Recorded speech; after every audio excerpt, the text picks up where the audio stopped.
दूसरा अध्याय। इस कारण चाहिए कि हम उन बातों पर जो हमने सुनी हैं और भी मन लगाएं, ऐसा ना हो कि बहकर उनसे दूर चले जाएं। देखिए, हमें उन शिक्षाओं से दूर नहीं जाना है जो परमेश्वर के संपूर्ण प्रगटीकरण, उसके पुत्र प्रभु यीशु मसीह से हमें प्राप्त है। इसलिए हम उन शिक्षाओं को गंभीरता से स्वीकार करें जो यीशु ने उद्धार की योजना के विषय में हमें दी है। यीशु ने स्वयं कहा है, क्योंकि परमेश्वर ने जगत से ऐसा प्रेम रखा कि उसने अपना एकलौता पुत्र दे दिया, ताकि जो कोई उस पर विश्वास करे वो नाश न हो, परंतु अनंत जीवन पाए। परमेश्वर ने अपने पुत्र को जगत में इसलिए नहीं भेजा कि जगत पर दंड की आज्ञा दे, परंतु इसलिए कि जगत उसके द्वारा उद्धार पाए। यदि हम इस महान उद्धार का परित्याग करते हैं तो हमारे बचाव का क्या उपाय है? हम लौटकर व्यवस्था के पालन में तो जा नहीं सकते। व्यवस्था में प्रत्येक अपराध का दंड है। व्यवस्था की विधि में तो प्रतिकार प्राप्ति मात्र का प्रावधान होता है, इससे अधिक व्यथा का प्रयोजन नहीं। यीशु ने हमें परमेश्वर के अनुग्रह और उसमें विश्वास द्वारा पापों की क्षमा के विषय में ज्ञान प्रदान किया है। इसलिए हम अत्यधिक गंभीरता से ध्यान दें। उचित होगा कि हम मसीह के सत्य से बहकर दूर न हो जाएं और व्यवस्था के कामों द्वारा औचित्य की खोज करें। सर्वप्रथम यीशु के उद्धार के इस महिमामय संदेश की घोषणा के तत्पश्चात जिन्होंने उसे सर्वप्रथम सुना था, अर्थात शिष्यों ने यीशु के व्याख्यानों को हम तक पहुंचाकर उनकी पुष्टि की है। आयतों में लिखा है आगे, साथ ही परमेश्वर भी अपनी इच्छा के अनुसार चिन्हों और अद्भुत कामों और नाना प्रकार के सामर्थ्य के कामों और पवित्र आत्मा के वरदानों के बांटने के द्वारा ये गवाही देता रहा। विश्वास और विश्वास के द्वारा उद्धार प्राप्ति के विषय में वचन सर्वप्रथम यीशु के द्वारा दिया गया था और ये शिष्यों द्वारा प्रमाणित किया गया। वे सर्वप्रथम उसके श्रोता थे। इसके अतिरिक्त परमेश्वर स्वयं उन शिष्यों की गवाही को, जिन्होंने यीशु से इस संदेश को सुना और प्रचार किया, चिन्ह व चमत्कारों, आश्चर्य कर्म और पवित्र आत्मा के वरदानों के कार्यों द्वारा प्रमाणित करता था कि वह सत्य है। पवित्र आत्मा के वरदानों को देखिए जो उसकी इच्छा के अनुरूप है। पौलुस पवित्र आत्मा के वरदानों को कुरिन्थियों के 12वें अध्याय में लिखता है। परमेश्वर अपनी आत्मा अपनी इच्छा के अनुसार प्रत्येक मनुष्य को बहुतायत से देता है। मैं तो नहीं, परंतु ये धर्म सिद्धांत सिखाते हैं कि आपके पास आत्मा के ये समस्त वरदान है और आपको जो करना है वो यह है कि जहां भी आवश्यकता हो उसका उपयोग करें। पवित्र आत्मा के वरदानों को परमेश्वर की इच्छा के अनुरूप प्रयोग में हमें लाना है। इन वरदानों पर मेरा कोई नियंत्रण नहीं है कि मैं किसी वरदान विशेष का कहकर प्रयोग करूं। ये पवित्र आत्मा का कार्य है और ये मेरे जीवन में परमेश्वर के आत्मा का बहुत ही बड़ा कार्य है। स्वर्गदूत उस जगत पर राज नहीं करेंगे जो आने वाला है, वे तो तब भी सेवा करते रहेंगे। 6 आयत में लिखा है, वरन किसी ने कहीं ये गवाही दी है कि मनुष्य क्या है कि तू उसकी सुधि लेता है, या मनुष्य का पुत्र क्या है कि तू उस पर दृष्टि करता है। दाऊद एक बहिरंगा व्यक्ति था। यदि आप एक खुले वातावरण में रुचि रखते हैं तो आप दाऊद से प्रेम रखेंगे। वो प्रकृति का बहुत बड़ा प्रेमी था। वह एक महान शिकारी तथा खिलाड़ी था। उसने अनेक रातें खुले आकाश के नीचे व्यतीत की थी। वह यहूदा के प्रकाशहीन आकाश के नीचे लेटा करता था, जो सितारों के ग्रहों की आकाश गंगा की चमक से प्रकाशमान था।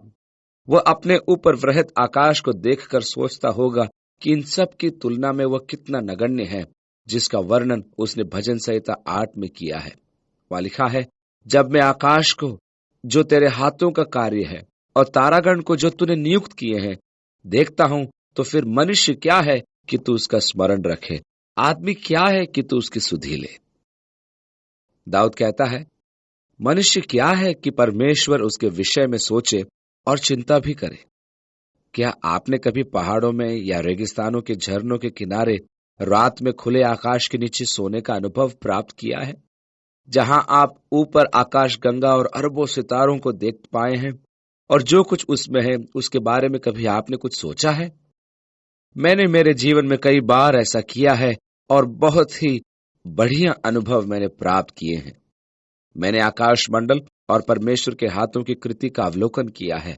मैंने वह सब कुछ देखा है जिसका परमेश्वर ने अभिषेक किया है और अंततः मैंने सोचा कि वाह, क्या सृष्टि है।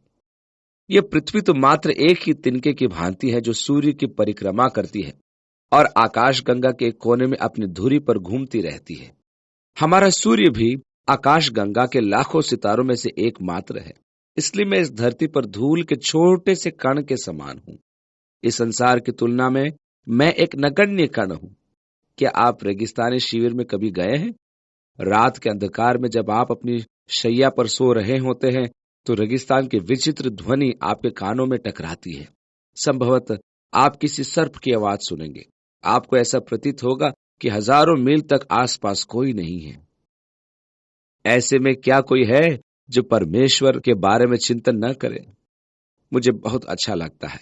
मुझे उसकी उपासना, उससे वार्तालाप, उसकी सहभागिता तथा संगति करने का सौभाग्य कई बार इन माहौलों में प्राप्त हुआ है। मनुष्य क्या है कि परमेश्वर उसके बारे में सोचे। तूने उसे स्वर्गदूतों से कुछ ही कम किया। तूने उस पर महिमा और आदर का मुकुट रखा और अपने हाथों के काम पर अधिकार दिया।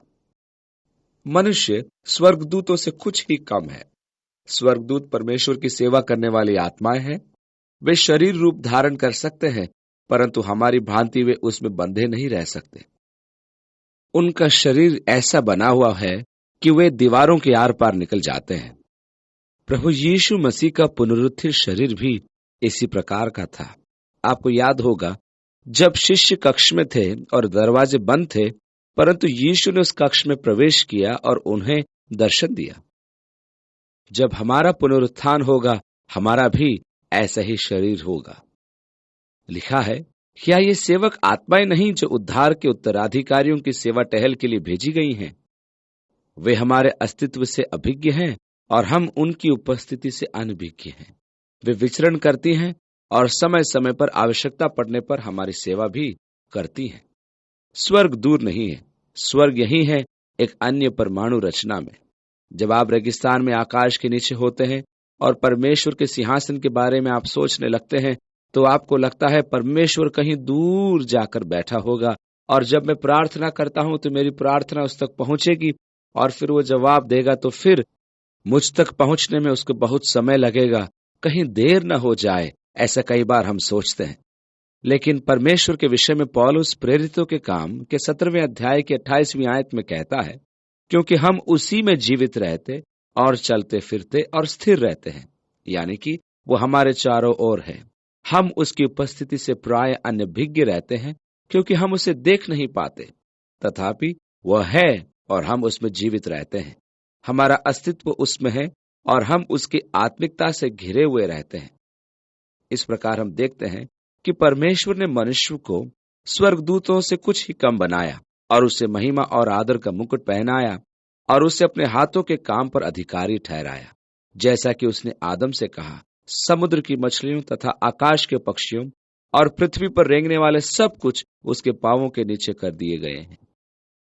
8वीं आयत में आगे लिखा है, इसलिए जबकि उसने सब कुछ उसके अधीन कर दिया, तो उसने कुछ भी न रख छोड़ा जो उसके अधीन न हो। पर हम अब तक सब कुछ उसके अधीन नहीं देखते।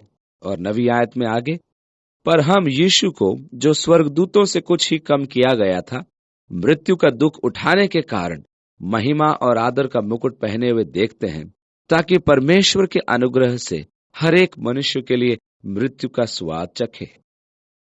रोमियो 6:23 में लिखा है, पाप की मजदूरी मृत्यु है। परमेश्वर ने उसके कंधों पर हम सब के पापों को डाल दिया और उसने मनुष्य की मृत्यु का अनुभव किया। ये आत्मिक मृत्यु के विषय में है। सांसारिक मृत्यु और आत्मिक मृत्यु में अंतर है। सांसारिक मृत्यु में मानव की चेतना उसके शरीर से अलग हो जाती है। हमारे हृदयों की जांच करने वाली मशीन जो अस्पताल में होती है, जिसे ईसीजी मशीन कहते हैं, उसमें उभरती रेखाएं जब 24 घंटों तक सीधी रहती है, तब डॉक्टर घोषणा कर देता है कि मनुष्य मर गया। यह सांसारिक मृत्यु है। इसी प्रकार जब मनुष्य की चेतना परमेश्वर से अलग हो जाती है, तो वह उसकी आत्मिक मृत्यु होती है। इसलिए जब मनुष्य परमेश्वरीय बोध से अलग जीवन व्यतीत करता है, तो वह आत्मिक रूप से मृतक घोषित हो जाता है। यीशु ने प्रत्येक मनुष्य की मृत्यु का अनुभव किया है। उसने क्रूस पर से पुकारा, हे प्रभु, हे प्रभु, तूने मुझे क्यों छोड़ दिया? हमारे पापों के कारण हम परमेश्वर के द्वारा परित्याग किए हुए हैं। यीशु ने हमारे पापों को अपने ऊपर ले लिया, अर्थात वह भी परमेश्वर का परित्याग जन हो गया। दूसरे शब्दों में, उसे आत्मिक मृत्यु को स्वीकार करना पड़ा और मुझे जीवन प्राप्त हो गया। इसलिए यीशु ने कहा कि जो उस पर विश्वास करेगा और उसमें जीवन व्यतीत करेगा वो कभी नहीं मरेगा, अर्थात वह कभी भी परमेश्वर द्वारा परित्याग नहीं किया जाएगा, क्योंकि यीशु ने इस अवस्था को अपने ऊपर लेकर हमारा परमेश्वर से मेल मिलाप करा दिया है, ताकि हमारा नया जीवन हो। अब मेरी आत्मा इस पुराने मंडप को त्याग कर परमेश्वर के आवास में प्रवेश कर जाएगी, जो अनंत है और मानव निर्मित नहीं है। ये एक आनंद एवं हर्षोल्लास का समय होगा और तब कोई मृत्यु न होगी, क्योंकि हम परमेश्वर से कभी अलग नहीं होंगे। एक दिन आप समाचार पत्रों में पढ़ेंगे कि भाई चक स्मिथ का निधन हो गया है। अज्ञानी संवाददाताओं का ज्ञान अपूर्व है। वे नहीं जानते कि मैं परमेश्वर से कभी अलग नहीं किया जा सकता। मैं आशा करता हूं कि किसी संवाददाता में तो इतनी समझ होगी कि वह लिखे कि चक स्मिथ इस धरती रूपी मंडल से निकलकर एक सुंदर निवास में प्रवेश कर गया, जिसका वर्णन पौलुस ने दूसरा कुरिन्थियों को लिखी हुई पत्री के 5वें अध्याय की पहली आयत में किया है। जब हमारा पृथ्वी पर का डेरा सरीखा घर गिराया जाएगा तो हमें परमेश्वर की ओर से स्वर्ग पर एक ऐसा जीवन मिलेगा जो हाथों से बना हुआ नहीं, परंतु चिरस्थायी है। क्योंकि यीशु ने प्रत्येक मनुष्य की मृत्यु को स्वयं पर ले लिया कि उसे मृत न होना पड़े। वो परमेश्वर का परित्याग जन बन गया कि मनुष्य परमेश्वर द्वारा त्यागा न जाए। उसने पाप और पापों का परिणाम परमेश्वर से अलग होकर अपने ऊपर ले लिया। यशायाह के 59वें अध्याय में हमारे परमेश्वर से अलग होने के विषय में एक उत्तम व्याख्या है। वहां पहली 2 आयतों में लिखा है, सुनो, यहोवा का हाथ ऐसा छोटा नहीं हो गया कि उद्धार न कर सके, परंतु तुम्हारे अधर्म के कामों ने तुमको तुम्हारे परमेश्वर से अलग कर दिया है, और तुम्हारे पापों के कारण उसका मुंह तुमसे ऐसा छिपा है कि वह नहीं सुनता। यह हमारे पापों का परिणाम है। दूसरे अध्याय की 10वीं आयत में लिखा है, क्योंकि जिसके लिए सब कुछ है और जिसके द्वारा सब कुछ है, उसे यही अच्छा लगा कि जब वो बहुत से पुत्रों को महिमा में पहुंचाए तो उनके उद्धार के कर्ता को दुख उठाने के द्वारा सिद्ध करे। यीशु का स्थान क्या है, उस पर ध्यान दीजिए। उसके लिए सब कुछ है। हम कुलुस्सियों के 1 अध्याय में पढ़ते हैं कि सब वस्तुएं उसके द्वारा और उसके लिए सृजी गई थी। वह सब वस्तुओं के आरंभ से पहले से है और उसी के द्वारा संपूर्ण सृष्टि स्थिर है। यहाँ भी यीशु के विषय में वही घोषणा की जा रही है कि संपूर्ण जगत उसके द्वारा और उसके लिए है। वह सृष्टिकर्ता ही नहीं बल्कि सृष्टि का कर्ता भी है। प्रकाशित वाक्य में 24 प्राचीनों ने करूब के द्वारा परमेश्वर की महिमा को ग्रहण करते हुए घोषणा की, हे हमारे प्रभु और परमेश्वर, तू ही महिमा और आदर और सामर्थ के योग्य है, क्योंकि तू ही ने सब वस्तुएं सृजी और वे तेरी इच्छा ही से थीं और सृजी गईं। सबसे महत्वपूर्ण बात तो यह है कि हम प्रत्येक मनुष्य उसके सृजे गए हैं। अतः हमारा जीवन कभी भी संतुष्ट एवं परिपूर्ण नहीं होगा यदि हम उससे दूर अपने जीवन को व्यतीत करें। मसीह का दुख उठाना परमेश्वर का ही कार्य था। यशायाह के 53वें अध्याय में मसीह के दुखों का वर्णन किया गया है और यशायाह स्पष्ट करता है कि उससे आहत होने से परमेश्वर प्रसन्न था। यहाँ हमारे उद्धार का कप्तान वही है जो दुखों में आपको सांत्वना दे सके।